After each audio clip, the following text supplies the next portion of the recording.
Today, I'm going to go over this Petrushka chord by Stravinsky. So I noticed that a lot of online tutorials and everyone talks about how it's built.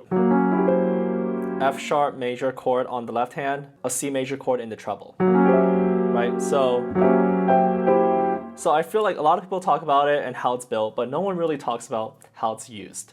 And I think the people who do know how to use it in their compositions, they don't talk about it. I'm going to try to do both. I'm going to talk about it and try to use it in an improvisation so that you guys really get a feeling of this chord and how it's used, okay? I hope this is useful. If you like this concept, drop a like, subscribe, because if this concept does well, then I'll make more of these kind of videos, okay? Let's go ahead and start. This is the most basic version, right? Okay, so that's the C major on the bottom and the F sharp major on the top. Okay, the official version is the opposite, which is, right, F sharp major on the bottom and C major on the top. So both these variations kind of sound similar. This sounds a little bit more dissonant than,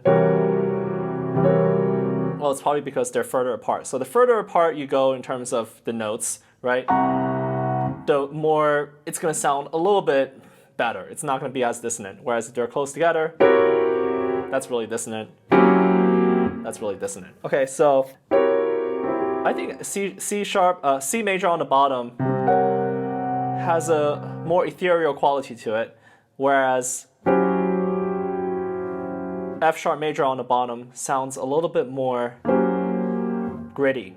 Okay, but those are just my initial impressions. They might change over the course of this whole process. Now let's try the inversions. Let's keep C major constant down here and just try,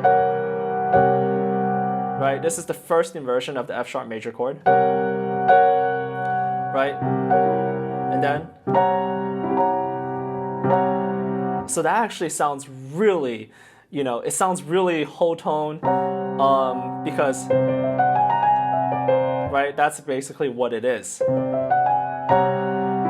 Right, and so that's really impressionistic. It has that flavor, okay? And now let's try the opposite again. So F sharp major on the bottom. So this actually reminds me of the half diminished chord because it's only one half step away from, right? And the Tristan chord, or the half diminished chord, is very popular. Like a lot of people use it. So all we're doing is moving that E flat to an E major, right? And these four notes are, the bottom two notes of the C major triad and the bottom two notes of the F sharp major triad. Okay. So now let's figure out what happens when we add the G in, right? So you have that clash between the G and the F sharp here, which definitely adds some grit. Let's dissect this. Okay, let's put C, E, F sharp, and A sharp here. And now let's put G and C sharp here. Right? So this is a variation of the Petrushka chord. Now that sounds really dissonant actually. This works great as like a dramatic point in a piece where you're getting to a really epic moment.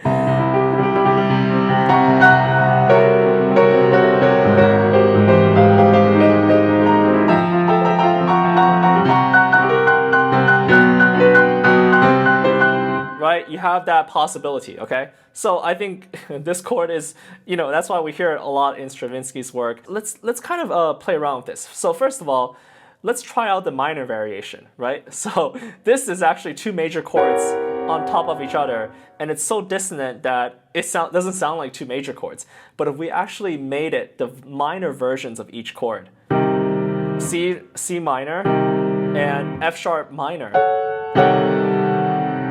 wow, that sounds really dark. So this, right, that's the original, and then, wow, that might just blow people away, because if you're playing a piece and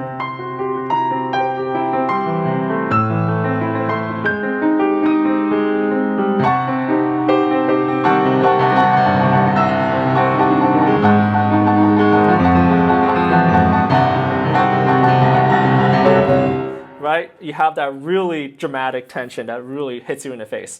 Another way, you could do C major on the bottom and then F sharp minor.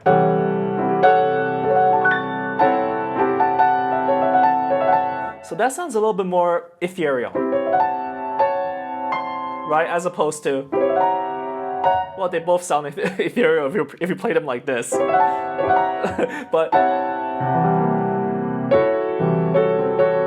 yeah, I don't know. I think this works better. If you're gonna use it, this makes more sense than, you know, this is just a muddy chord. So F sharp minor on C major doesn't work. Let's try the opposite. C minor on top of F sharp major.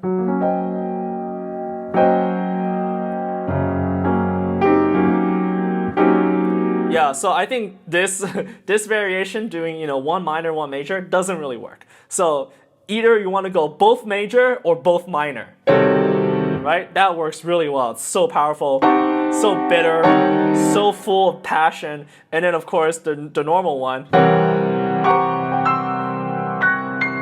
I think it's really based on the whole tone scale. So the whole tone scale, of course,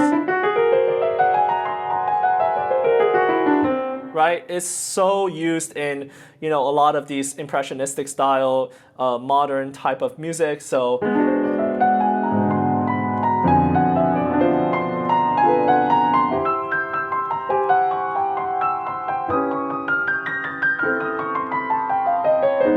I alternated between the two whole tone scales, which is, right?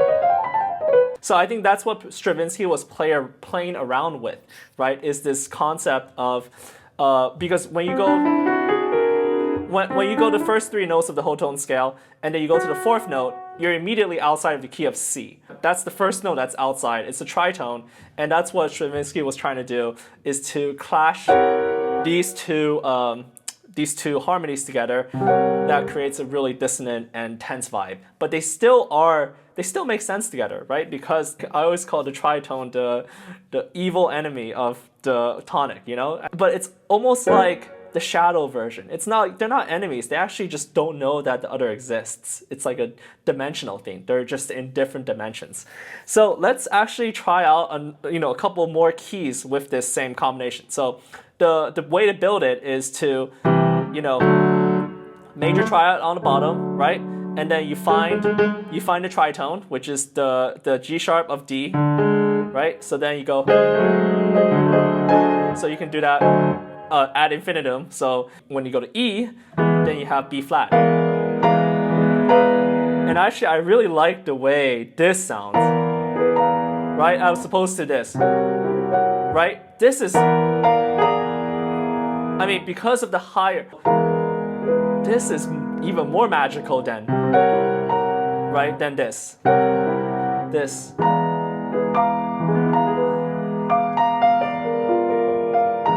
So I really liked how E major and B flat major work together. And then let's try another one, F major and B major. There we go.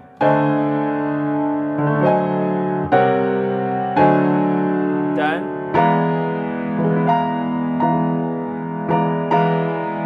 right? And then,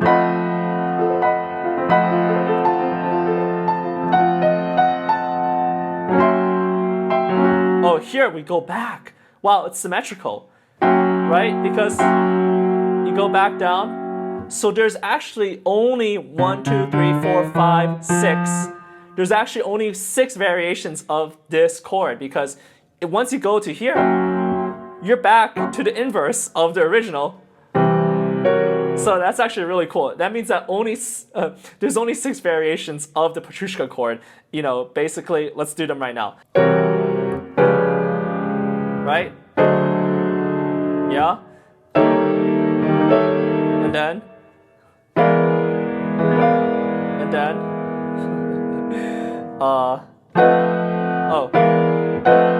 And then, so back. I love how it resolves.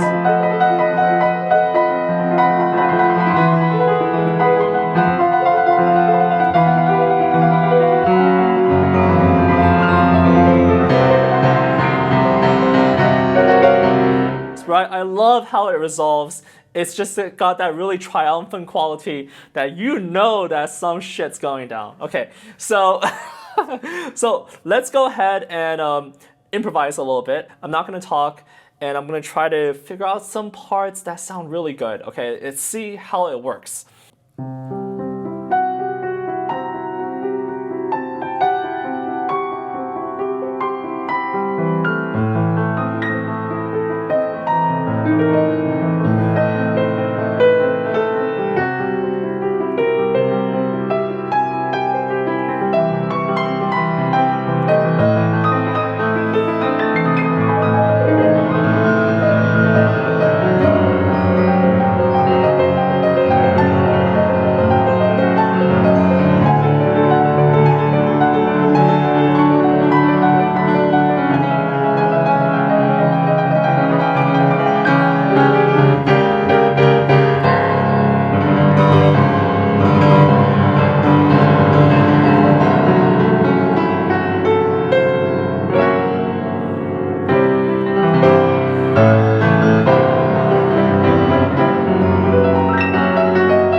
Okay, so I think you guys kind of get the point. The key difference is the dissonance between the tonic and the half step up, right? And the fifth and the half step down, right? And that's what drives this chord. So that was kind of playing around. I mean, the way that Stravinsky used it, the way that I think it could be used in like a climactic moment, right? And of course, I'm a huge fan of the darker variation because this just has the dark Petrushka, in my opinion, is just as interesting, and so maybe I'll do another video on that one. But for now, I think you guys got a sense of this Petrushka chord. It has a lot of these whole tone, mystical, impressionist qualities to it. You can really use it with whole tone, the octatonic scale, and you can do the chromatic scale, of course, with anything. But then you can use it as a very aggressive, climactic resolution chord, so that just works really well. It's like this world-ending kind of feeling, like, Jupiter and Saturn are colliding and we're just witnessing like this astronomical event.